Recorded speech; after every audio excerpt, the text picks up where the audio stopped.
বীরভূমের ইতিমধ্যে কিন্তু তপ্ত রাজনীতি সকলে জানেন। অনুব্রত মণ্ডলের কদর্য ভাষায় আইসিকে ফোন করে হুমকি, এবং তার মধ্যে এবার বীরভূমের কোর কমিটির সদস্যদের তলব করলো রাজ্য তৃণমূল নেতৃত্ব। আমরা জানিয়ে রেখে আপনাদের, রাজ্য তৃণমূল নেতৃত্বের তরফ থেকে বীরভূমের কোর কমিটির সদস্যদের তলব করা হলো কলকাতায় তলব করলো তৃণমূলের শীর্ষ নেতৃত্বরা, অর্থাৎ কলকাতায় তলব তৃণমূল শীর্ষ নেতৃত্বের।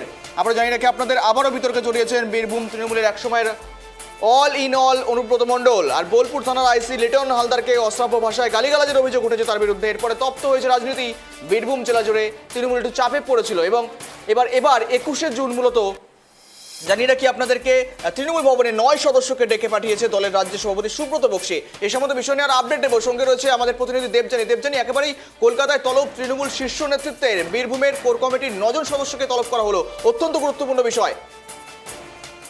কি কারণে ডাকা হয়েছে এখনো শীর্ষ নেতৃত্ব সেটা স্পষ্ট করে কিছু জানাচ্ছে না, কিন্তু যা সূত্রে খবর পাচ্ছি, প্রথমে 14ই জুন ডাকা হয়েছিল কোর কমিটিকে, কিন্তু তারপরে সেই দিনটা বদলে 21শে জুন ডাকা হয়েছে তৃণমূল ভবনে।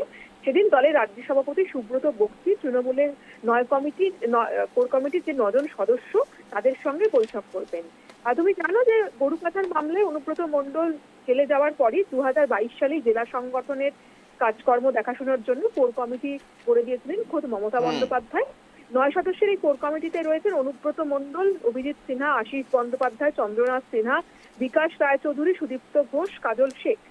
এছাড়াও 2 জন সাংসদ শতাব্দী রায় এবং অসিত মালও রয়েছেন আমন্ত্রিত সদস্য হিসাবে। প্রত্যেককে 21শে জুন তৃণমূল ভবনে উপস্থিত থাকার নির্দেশ দেওয়া হয়েছে। সেদিন সুব্রত বক্সী কথা বলবেন। যেটা জানা যাচ্ছে যে যে নতুন করে বিতর্কে জড়িয়েছেন বীরভূমের একসময় বেতাজ বাদশা অনুব্রত মণ্ডল, বোলপুরের আইসি লিটন হালদারকে অশ্রাব্য ভাষার যে গালিগালাজের অভিযোগ উঠেছে তার বিরুদ্ধে, যে কথোপকথনের অডিও যেটা ভাইরাল হয়েছে, যেটার যদিও আমাদের ট্রাইব টিভি সেটা সত্যতা যাচাই করেনি, কিন্তু যেটা নিয়ে শোরগোল পড়ে গিয়েছে সেইটা কিছুটা হলেও দলকে অস্বস্তিতে ফেলেছে বলে দলের একাংশ মনে করছে। তুমি জানো যে এর মধ্যে অনুব্রত মণ্ডল সে নিজে সুব্রত বক্সীকে চিঠি লিখে ক্ষমা চেয়েছে, কিন্তু ক্ষমা চাওয়ার পাশাপাশি সে কিছু বেশ প্রশ্নও তুলেছে যে কিভাবে এই অডিও ক্লিপ প্রকাশ্যে এলো, এর পেছনে অন্য কোনো ষড়যন্ত্র রয়েছে কিনা, সেই সব প্রশ্ন তুলেছে। ফলে কোর কমিটির সদস্যদের সঙ্গে সুব্রত বক্সী অনুব্রত মণ্ডলের বিষয়ে বেশ কিছু আলোচনা করবেন, এটা তো অবশ্যই, কিন্তু অনুব্রত মণ্ডলের বিরুদ্ধে কোনো বড় সড়ো পদক্ষেপ দল করে কিনা এখন সেটাই দেখার। গৌরব, বেশ ধন্যবাদ এমনির সঙ্গে থাকার জন্য। আমরা জানি রেখে আপনাদের দুজনের কথোপকথন, সেই অডিও ভাইরাল হতেই শুরু হয়েছিল শোরগোল।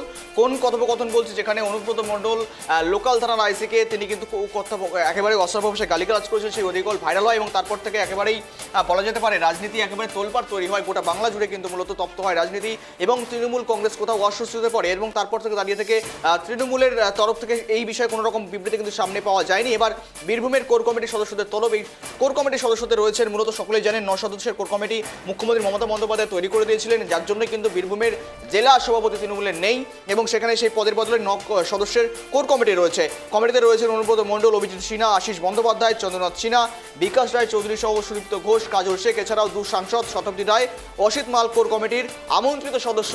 আর এবার যদিও এখনো পর্যন্ত তৃণমূল নেতৃত্বের তরফ থেকে স্পষ্ট করে বলা হয়নি মূলত কি বিষয়ে তাদেরকে ডাকা হয়েছে, যদিও মনে করা হচ্ছে সম্প্রতি এমন ঘটনা, অর্থাৎ বীরভূমের তপ্ত রাজনীতিতে যে অনুব্রত মণ্ডল কাণ্ড, অর্থাৎ অনুব্রত মণ্ডলের কিছুদিন আগে মূলত গরু পাচার মামলায় জেল কেটে এসেছেন, এবং তারপর থেকে দাঁড়িয়ে থেকে আবারও তিনি সক্রিয় হয়েছিলেন রাজনীতিতে, এবং তারপর দাঁড়িয়ে থেকে কার্যত কদর্য ভাষায় এই অডিও কল ভাইরাল হতেই এবার আদতেও তৃণমূল কংগ্রেস কোনো পদক্ষেপ গ্রহণ করবে কিনা, বা অনুব্রত মণ্ডলকে নিয়ে ভবিষ্যতে কোনো পদক্ষেপ গ্রহণ করবে কিনা, এই বিষয়ে এখনও পর্যন্ত স্পষ্ট নয়। আর সেখানেই সুব্রত বক্সী রাজ্যের একেবারে তৃণমূলের সভাপতি, তিনি কিন্তু একেবারেই ডেকেছেন এবং তাদের তলব করেছেন, এবং দেখার বিষয় মূলত 21শে জুন সময় বলবে মূলত এই তলবের মধ্য দিয়ে নতুন করে কি উঠে আসে, কি আপডেট উঠে আসে।